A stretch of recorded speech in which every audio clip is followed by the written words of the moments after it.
Welcome to the Coach Toolbox.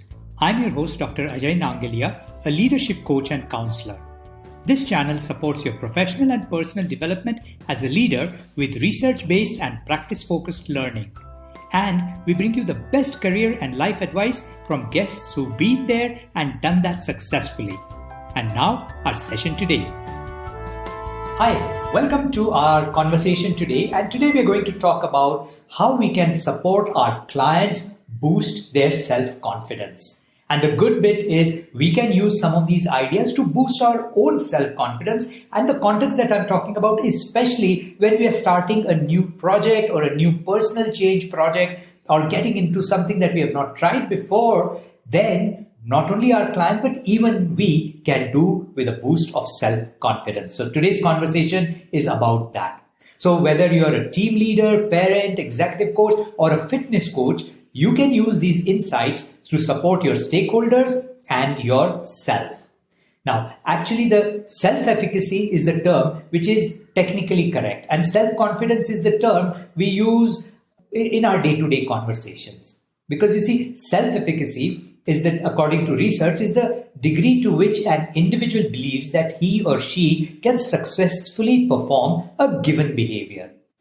That's given behavior. And self-confidence is a bit more generic in that it's not about a specific behavior. But in today's conversation, I'm going to sort of toggle between self-efficacy and really use the term self-confidence because that's something that we can all relate to. So for example, in a wellness journey context, self-efficacy is the belief in one's own capabilities to successfully engage in an exercise program or follow a nutrition management plan and adopt other practices such as mindfulness practice. So in colloquial terms, you or your client must have the self-confidence to stick to the program. Now, the reality is that most times when we start a major personal change initiative, we or our client may lack the confidence in their ability to start or maintain the change process. Therefore, one of the most important things that we do as coaches, fitness coach or leadership coach, is to instill self-efficacy or self-confidence in the client when his or her confidence is not yet strong. And this typically happens at the start of one's journey. So you see, boosting your client's confidence supports their belief in their own ability to start and then stick with the change process. Now, as coaches, we can get a sense of where our client is with respect to the change by having a conversation about the client's previous experience with the change or with the project. So you can engage in a conversation, talk about their experience with what sort of information they have about the subject, because many times they may not have correct information about whatever they're planning to do, especially if you're talking about a fitness or a wellness context. If a client wants to focus on losing weight, he or she may have lots of preconceived notions about nutrition management or needing to go on a diet, which may not have elements of truth in it. We also need to check what information that the client has on the subject. Some of it may be valid, some of it may not be correct.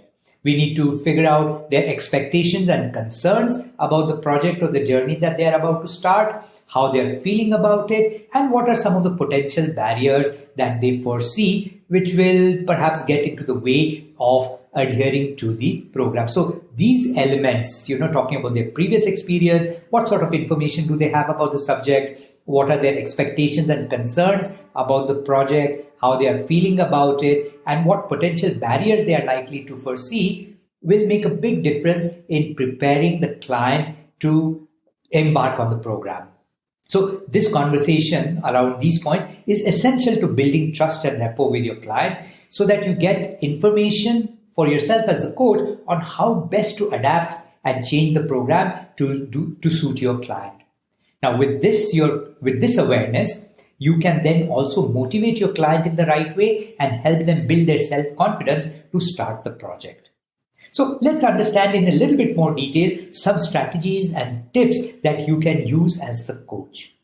Now, one easy way for a coach to build their client's confidence is to help your client start with very small steps. Most clients will want they get excited, they get enthusiastic, and they will set themselves a goal which is perhaps not very realistic, or it is too ambitious. They say, okay, I've been a couch potato my entire life, but now in the next 4 weeks, I'm going to do my first 10K, or I want to lose 10 kilos in 4 weeks, or something ridiculous like that. So we need to support them to break tasks into small, easy, manageable steps, and sort of put their goals in correct perspective and create early successes for them, so that it creates a foundation that one can build upon. So if a client gets onto a weight loss journey and does not see the scale giving him or her good news every single day, then we need to explain and inform the client how the actual scale process works,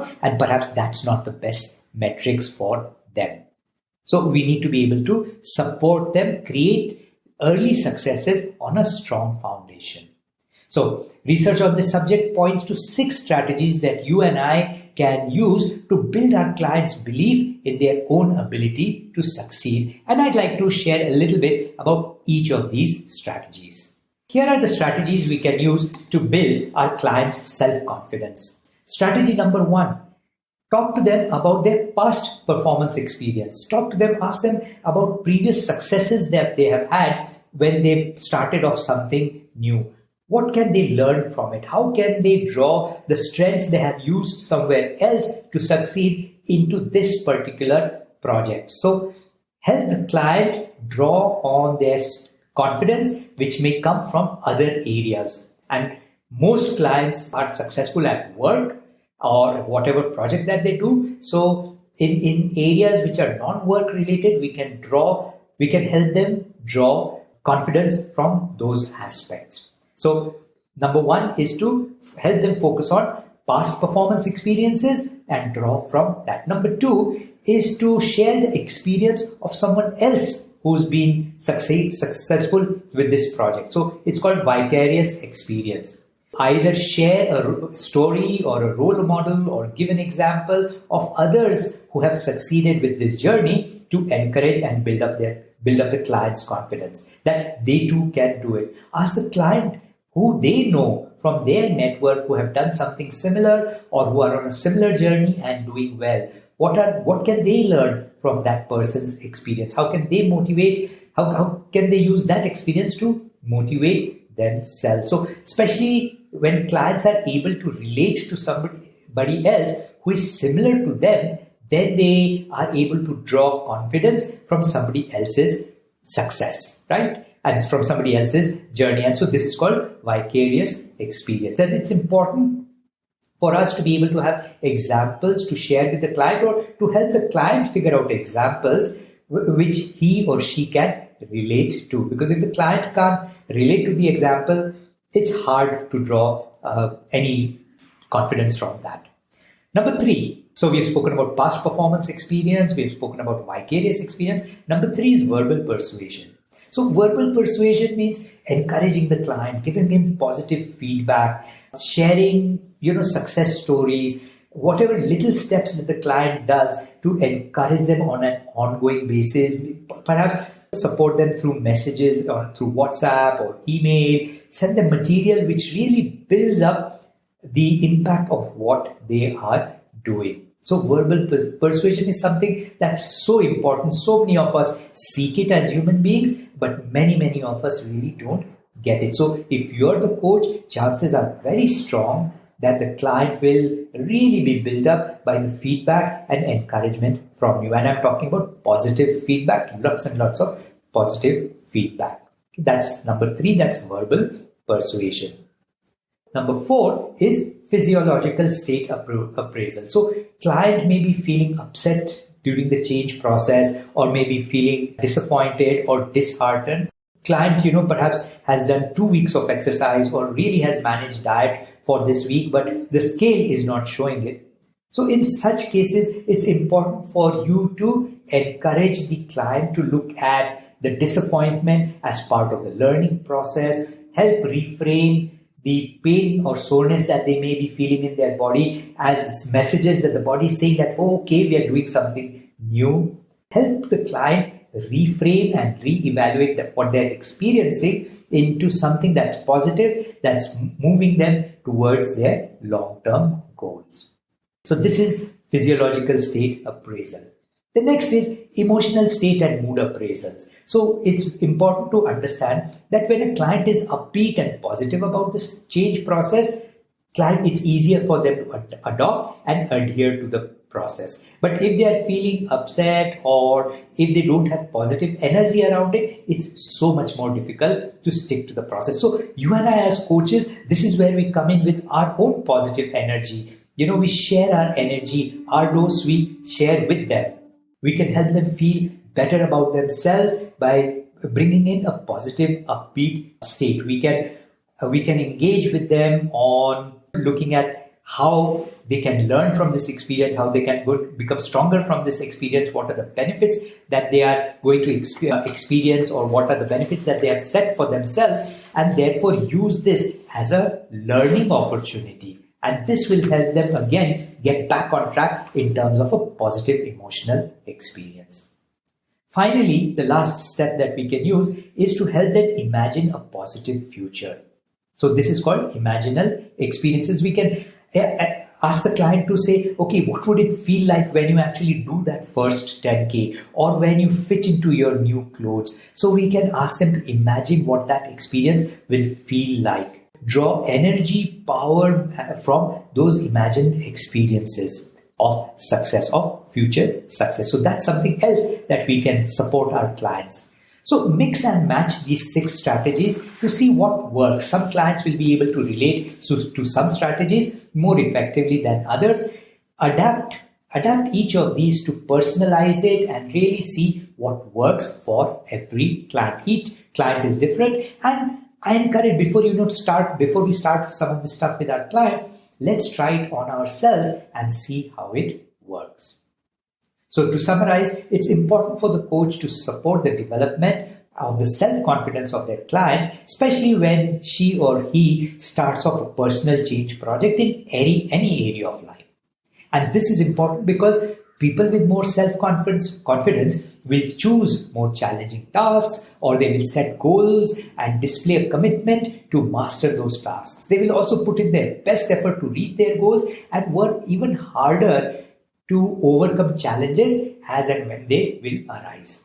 So in closing, in our conversation today, we've talked about strategies that we as team leaders and coaches can use to support our stakeholders build their self-confidence so that they are able to get success in whatever change project they have taken up.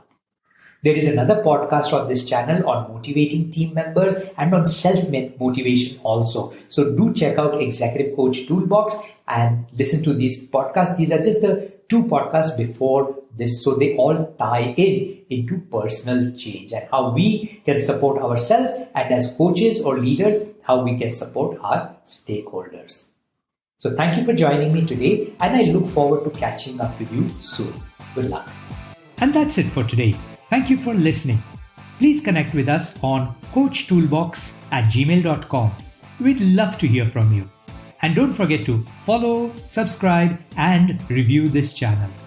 Details of our ICF-approved coach training programs and our services as executive coaches and coaching supervisors are on www.globalcoachtrust.org. See you in our next session.